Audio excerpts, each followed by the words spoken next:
Hey ghouls and goblins, if you thought charcuterie boards were only for wine nights, think again. Halloween is the perfect time to get creepy, creative, and delicious.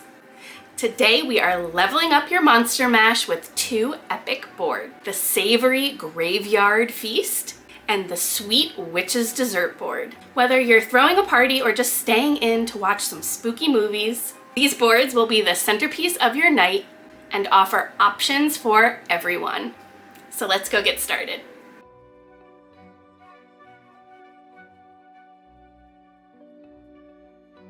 So let's start out with our sweet charcuterie board.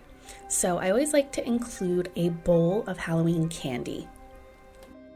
That way there's a nice mix of a little something for everybody. And then I also have some of the classic Pillsbury cutout cookies in the pumpkins and the ghosts, and I had a few of my spider cookies left over. I'll link that recipe down below. And now you'll see I'm going to rearrange this. It's one of the fun things with charcuterie boards is you can really just mix things around until it looks right to you. But what I always like to try and follow when I'm making a charcuterie board is to get everything kind of touching, have everything in groups.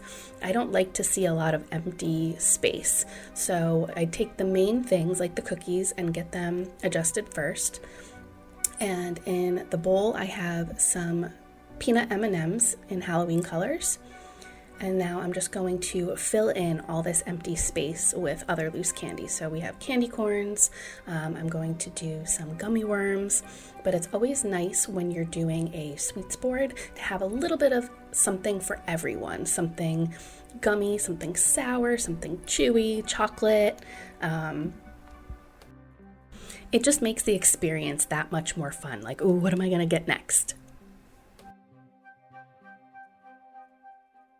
So now we're going to work on the savory board, which is a little bit more work, but still pretty easy.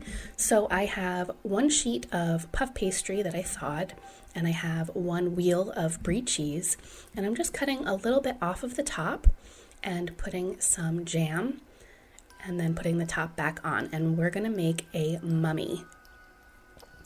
So as you can see, I cut where the lines are for where the dough was folded.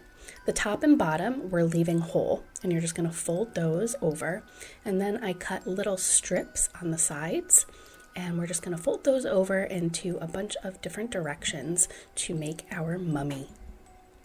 Now you will have those 4 little corners left over. If you want, you can cut those into strips and add even more, but I felt like we had enough for this size brie. So we're just going to brush that with egg wash, and my oven is preheated to 425 degrees, and we're just going to bake it for about 15 to 20 minutes or until it is nice and golden brown and melty. And then we're just going to stick some candy eyes on top, which you'll see. So now I'm going to make a hand. So I have some prosciutto, a block of mozzarella cheese, and these prosciutto and mozzarella wrapped little fingers. You can also just get mozzarella sticks and wrap the prosciutto around that if you can't find these. So what I did is I just formed a wrist and then the palm of the hand and wrapped that with prosciutto.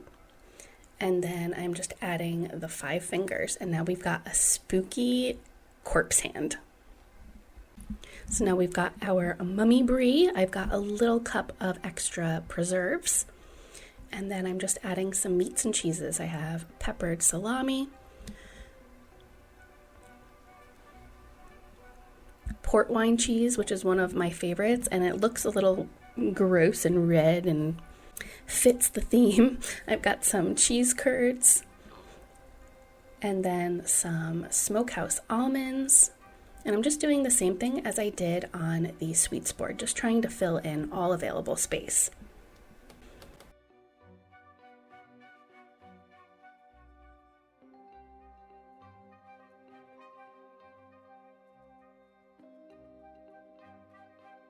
I do always like to add a little bit of fruit to the savory boards, the charcuterie boards. So we have some blackberries, some olives, and then of course the crackers.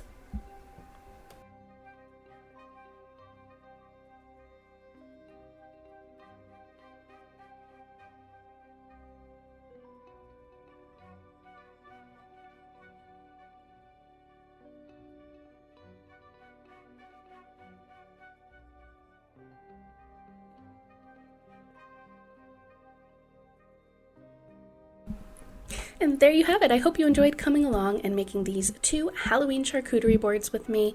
I am a huge fan of making these for all kinds of different holidays because you can really customize it and add whatever you and your family or guests really enjoy. It's a great way to really be creative without doing too much work. You know, you can really do something like this in 10-15 minutes, especially if what you buy is mostly store-bought. They just really elevate any party or movie night. I will have the recipe for the brie and the corpse hand on my website at cinderellasapron.com. Definitely let me know any thoughts that you have down in the comments. I love hearing from you guys.